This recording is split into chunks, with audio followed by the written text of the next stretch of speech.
esse caminho. Por isso que ela é uma sobrevivente. Que alegria, irmã Miriam. Estou muito feliz em receber a irmã, não sei se eu vou dizer senhora ou você. Senhorita. Ô, senhorita, fica muito à vontade no nosso Crente Podcast para contar tudo o que Jesus fez na sua vida, na sua infância, no seu lar, como você conheceu esse caminho, como que você chegou hoje nessa fase que você está, brilhante, porque já tem um livro, né, que está também sendo escrito, Sim. Uma história magnífica. Antes, eu quero pedir um favor para que você que está nos assistindo, clique aí, se inscreva no canal Crente Podcast, mande o link para 1, 2, 3, quantos você quiser. Seja um derramador de bênção na vida das pessoas. Somem comigo, some com nós. Faça outras pessoas ouvirem esses testemunhos que têm curado, libertado, vidas têm sido alcançado pelo poder da palavra de Deus. Fique à vontade, irmã Miriam, pode cumprimentar o público. Boa tarde. Eu quero te cumprimentar com a gloriosa paz do Senhor. Pastora Zilda, missionária Zilda, é um prazer imenso. Toda a honra, toda a glória seja dada ao Senhor. E eu vejo isso como amor, favor e merecido. Tudo isso que está sendo realizado em minha vida é amor, amor de Deus para com as nossas vidas. Eu me sinto muito honrada, é um prazer imenso estar aqui. Crente Pós-Crente, é assim? Crente Podcast. Crente Podcast, é isso, muito lindo. É uma obra muito linda, eu vejo o amor de Deus para com o ser humano, né? Cada colorida. E nós saíamos, às vezes, na rua, os mais velhos, para poder vender, para somar. E fomos levando a nossa vida assim. Éramos em 11, eu sou gêmea com outra Miriam. Minha irmã chama Miriani, mora na cidade do Rio de Janeiro, eu sou gêmea. E, na época, então, que o Senhor levou mamãe tinha acabado de ter 2 crianças, outra barriga gêmea. O Senhor resolveu agraciar a minha mãe com mais essas 2 crianças, que são Gerson e Josué. E aí a minha história começa aí, porque quando mamãe veio a falecer, eu comecei a perceber que começou assim alguma coisa, um movimento estranho dentro da minha casa, depois que mamãe teve as 2 crianças. Mamãe ia para o hospital e voltava, eu percebia que mamãe já não falava mais, a casa assim tinha um movimento muito grande. Eu apenas com 9 anos de idade, eu queria saber o que estava acontecendo. E eu resolvi, então, perguntar para uma irmã da igreja onde mamãe, né, congregava, onde nós congregávamos. Ela disse: a sua mãe não está bem depois que teve as crianças, seus 2 irmãos, sua mãe não está bem. Até que um dia, nessa ida e vinda da minha mãe para o hospital, minha mãe não voltou mais. E com 9 anos de idade, eu resolvi saber o que estava acontecendo. E a vizinha que estava na minha casa disse: olha, sua mãe faleceu, sua mãe morreu. Me deixar, ele queria me tomar de volta. Até que um dia a irmã não pôde mais fazer nada e ela resolveu deixar, afinal de contas, devolveu-me, ele era o meu pai, então eu estava debaixo da sujeição dele, era ele que mandava. Fiquei em casa. E nessas idas, meu pai um dia saiu. Quando meu pai voltou, ele disse para mim: olha, eu achei alguém para tomar conta de você. Ele sempre queria uma pessoa para cuidar dos filhos. Sempre ele queria. Aí, e os meus irmãos? Cadê os irmãos que eram acima de mim? Cada um tomou seu rumo. Saíram todos depois que mamãe morreu.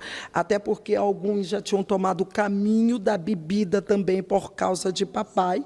Alguns deles já tinham tomado o caminho da bebida. Não as mulheres, mas os homens. Eles já tinham tomado o caminho da bebida com seus 15, 16, 18, 19 para 20. Alguns deles já tinham tomado o caminho da bebida. Então, cada um deu-se a sua fuga, foram embora de casa. E todo dia de manhã, missionária Zilda, eu ia comprar o pão de manhã, voltava. E eu sempre fui muito observadora. E eu observava no meio do caminho, quando ia para a padaria, uns meninos de rua, dormindo no meio da marquise. E eu observava aquilo e pensava comigo: será que eles também não têm mamãe? Será que eles também não têm casa? Por que será que eles estão aqui? Como eu comecei a sofrer um pouco na casa dessa senhora, porque a família dela se desfez, estava se desfazendo, o negócio começou a perder o rumo das coisas. E eu resolvi, então, dar um jeito na minha vida. E um dia eu fui comprar o pão, quando eu voltei, um menino de rua me abordou. E ele disse, você mora onde? Eu apontei um apartamento muito bonito na Tijuca, que era lá que ela morava, na Tijuca. Eu disse, eu moro ali. Ele disse, você mora? Eu disse, moro. Ele disse, tem certeza que você mora? Começou a indagar a minha vida, o menino de rua.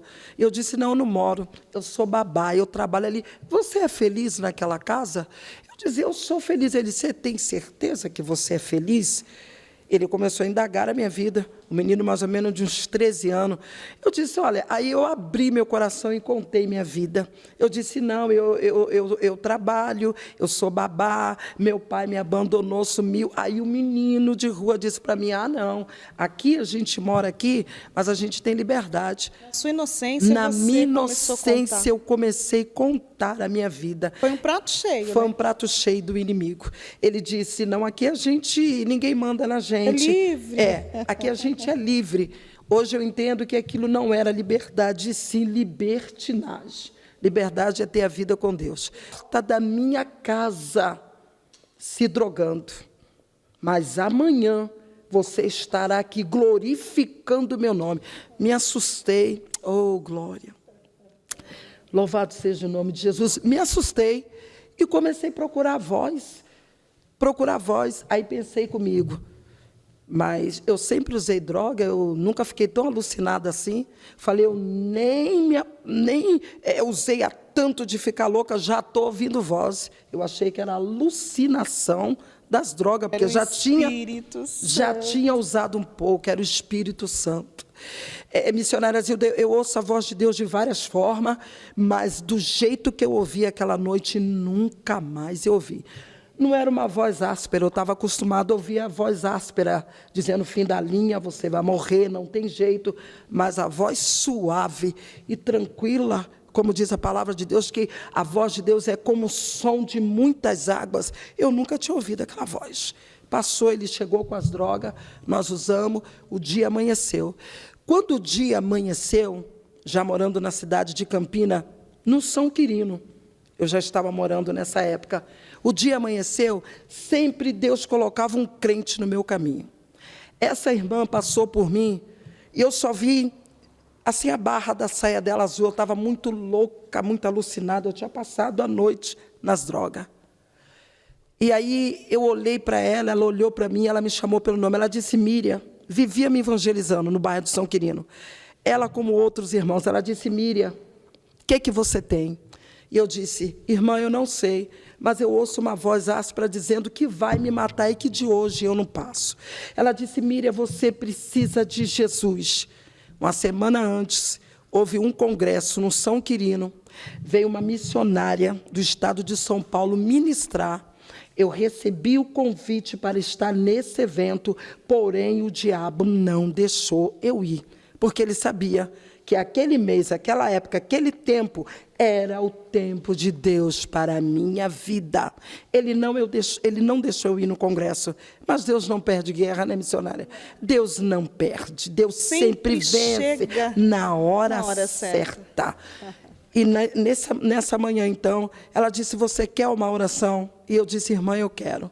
Ela disse, então, vem, sobe para a minha casa, que era perto da onde eu residia, que era a casa da mãe de João. Ela disse, sobe. Eu subi cambaleando, não sei como eu subi, mas eu subi. Cheguei na casa dela, ela disse, entra aqui no quarto da minha filha, deita, fica aqui. Ela disse, sabe aquela missionária que eu disse para você que estaria ministrando aqui na cidade de Campina de São Paulo? Eu meio grogue, não entendi, não lembro se respondi ou não, estava muito grogue de droga. Ela disse, ela está aqui, eu vou chamar ela para orar por você. E eu lembro que eu fiquei deitada na cama. Mas uma força maligna entrou dentro daquele quarto, me pegou, me levantou e disse, sai daqui. Enquanto a irmã foi chamar ou ligar para a irmã, que eu creio que foi isso que estava acontecendo naquele momento, a força me tirou e disse para mim, você precisa voltar. Você precisa voltar. Os parentes todos já voltaram. A sua filha está lá. No dia amanheceu, eles já tinham chegado da viagem dele. Tudo aconteceu no dia da minha salvação. Até voltar com a menina, eles tinham voltado. E aí eu lembrei. Eu disse, eu tenho que pegar a menina. Lembrei comigo, levantei cambaleando. Não me pergunta como que eu saí da casa da irmã, peguei a menina e voltei, Zilda. eu voltei. A hora que eu entrei no meu barraco, João estava dentro do barraco, não lembro se estava usando droga. Eu olhei, não vi a menina, estava na casa da frente com os familiares dele, passei a mão na menina, na época ela tinha 2 anos e pouquinho, voltei para a casa da irmã Cambaleano. Quando eu cheguei na casa da irmã, eu lembro que alguém me tomou ela dos braços e me levou para o quartinho onde eu estava, e eu deitei. A hora que eu deitei naquele quarto, Zilda, a irmã disse para mim, fica aqui que eu vou chamar a missionária para orar por você. Eu não sei como que eu consegui ficar, e eu fiquei. Era mais ou menos 7 para 8 horas da manhã, tudo isso acontecendo. Fiquei naquele quarto, deitada. De repente, eu levantei assim a cabeça, bem drogada, vendo tudo turvo, e eu vi o quarto encher de crente, encher de pessoas, encher. E eu vi quando a porta fechou atrás de uma missionária da minha cor, com a voz bem forte. Ela olhou para mim na cama e ela disse, moça, eu me chamo missionária Rosângela. Eu não vi mais nada, caí possessa de demônio. A voz da mulher tinha muita unção. A mulher era consagradíssima demais. Caí possessa de demônio. Começou o tratamento da libertação. Era 5:30 da tarde, quando eu voltei a si. Eles contam para mim o processo da libertação, porque eu não me lembro o decorrer da libertação, o que aconteceu, porque eu fiquei fora de mim, eu fui tomada. O dia todo? O dia todo. A minha libertação durou o dia todo. Meu Deus. 4 horas da tarde, eu voltei em mim. Quando eu voltei em mim, eu vi que aquele quarto tinha uma nuvem, mas não era uma nuvem de terror, era uma nuvem de glória, era um ambiente, já estava suave, uma coisa leve. Eu sentei na cama, bem vaidosa, suja, que eu tinha passado a noite na rua, bem suja, e aquela voz grossa olhou para mim, e eu já sentada na cama, ela disse, moça, eu vou ler uma palavra para você. E eu olhei assim, para o rosto dos crentes, estava todo mundo suando, mas todo mundo dando glória a Deus, outros falando línguas estranhas. Eu não entendia aquela língua naquela época, hoje eu entendo. Sim, sim. Na época eu não entendia. E o pessoal ficou o dia todo? O dia todo. Acho que tinha uns 5 ou 6 na minha liberdade. Deus só preparou mesmo quem estava pronto. Quem estava preparado para aquele procedimento. Senhor. E eu sentei na cama e ela pegou a Bíblia e ela disse, eu vou ler uma palavra para você. E ela abriu a palavra. Quando ela abriu a palavra, saiu em Ezequiel, capítulo 36. Eis que tirarei o coração de pedra. Colocarei dentro de vós o coração de carne. Ó casa de Israel, não é por amor de seu nome, mas por amor do meu nome. Tirarei o opróprio de dentro de ti e colocarei o meu espírito. Conforme ela ia lendo, aquela palavra ia me desmontando e me calçando ao mesmo tempo. Glória aquela a Deus. palavra ia me desmontando e me calçando, eu já estava leve. Eu fui me sentindo leve. Começou a me dar um desejo de chorar, as lágrimas já começou a rolar. Ó casa de Israel, tirarei de dentro de vós o opróprio. É muito lindo. Deus dizendo para mim, usando o profeta Ezequiel, dizendo que ia tirar de dentro de mim o pecado e ia colocar dentro de mim o espírito dele. Só ele pode fazer isso. Isso é lindo, isso é amor incondicional. Dinheiro não paga.